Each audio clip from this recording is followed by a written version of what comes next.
Our first question comes from the line of Ron Sesama. Please go ahead. Ron Saniao from Raleigh, North Carolina.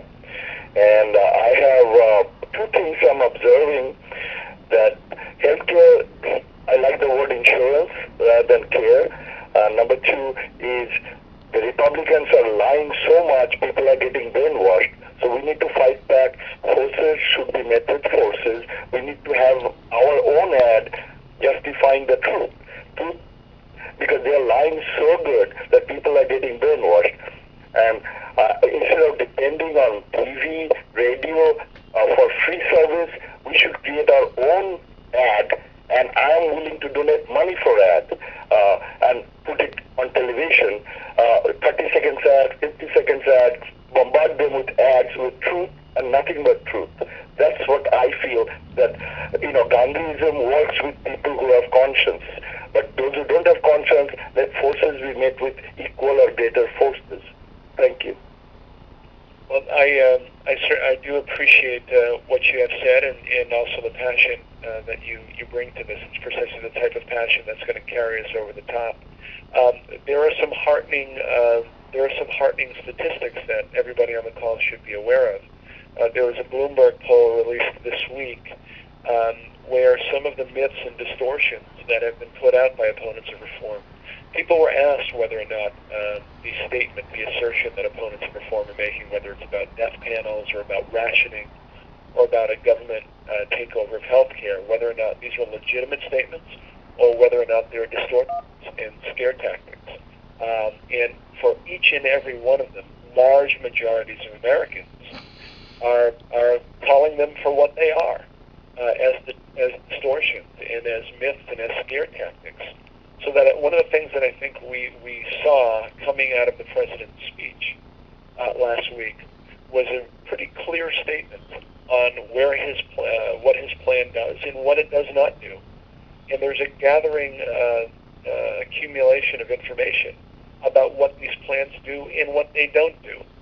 So the American people are starting to catch on to the fact that these are distortions and myths. Now, to the point that you made about really getting that information out, I would urge everyone to, whether it's a letter to the editor, whether it's blogging, whether it's just speaking to your peers and colleagues where you work, where you go to school, with whom you go to church with, in your family, it is important that we aggressively state what we are for and then rebut the charges that are being made. This needs to be done on a grassroots level, person to person, community to community.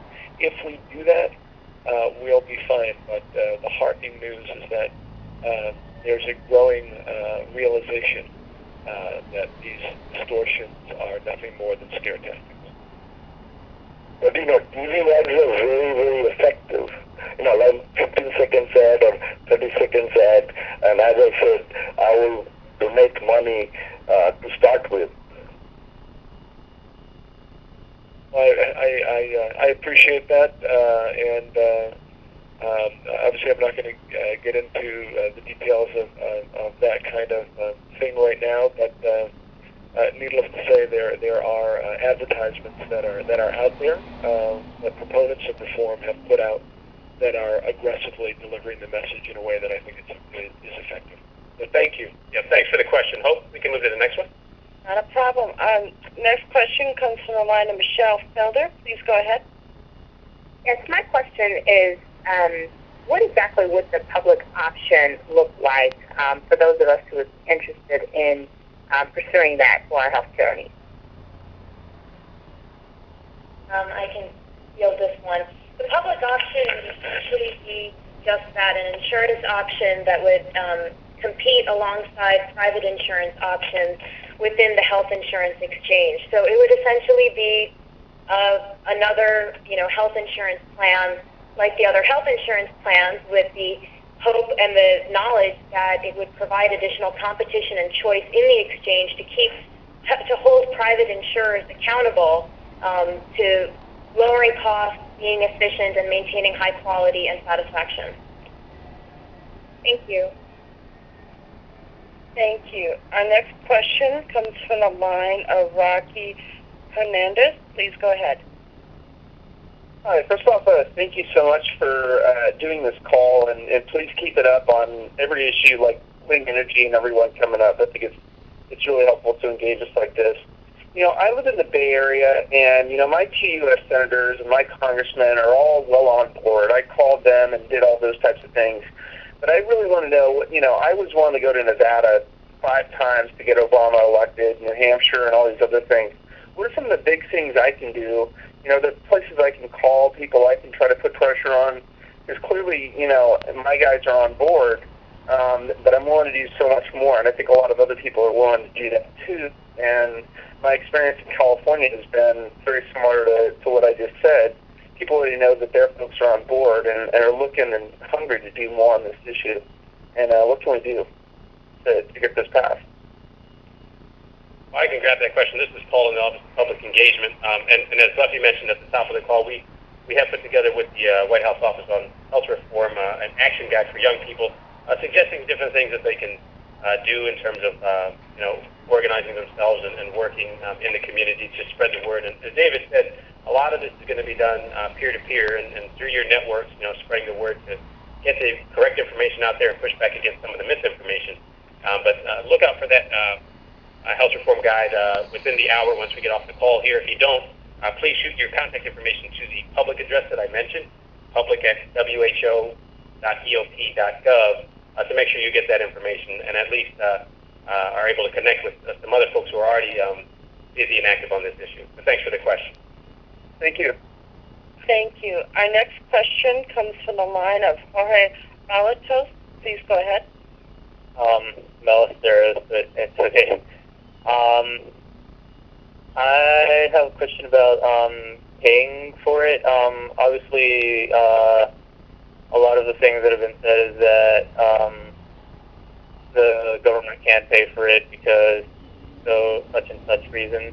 I wouldn't go so far as the first speaker as to say that people are lying because obviously, at least I hope our congressmen are doing their job and finding facts and having discussions so that it can be refined. But it looks like it would be regular taxpayers paying for other people's problems some of the time, and that's become an issue for some people. So I was wondering how that would be addressed. And also, would malpractice lawsuits be taken up by the government as well if they're doing insurance? I can field this one. Thanks for your question.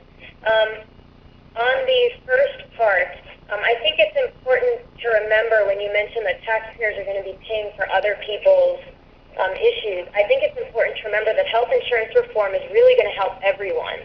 People who have insurance right now, a lot of times are not getting the coverage that they need, and they don't have the security that they should have, knowing that their health insurance isn't going to drop them when they get sick, knowing that if they develop a health condition, they're not going to be denied coverage down the road.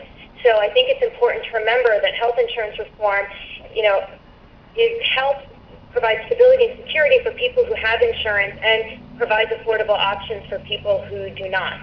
On the cost issue further, some of what goes on in our healthcare system right now is plain inefficient and does not streamline care appropriately. People who do not have adequate health insurance and adequate coverage don't access care when things can be prevented from getting worse and creating more problems down the line. There's also, right now, lack of coordination in care sometimes for people who have chronic diseases. There's also problems with administration in health insurance plans where physicians are spending a lot of time and money on interacting with all these various different health insurance plans. And all of these things are addressed through health insurance reform by promoting innovation and care coordination for people who have multiple chronic conditions, to simplifying administration, paperwork, etc. for physicians, and also by expanding coverage and promoting prevention and wellness by really streamlining our care and making it more effective. So these are all very important ways in which we will be able to control costs, and health insurance reform ultimately will then be able to be provided for. It's Okay.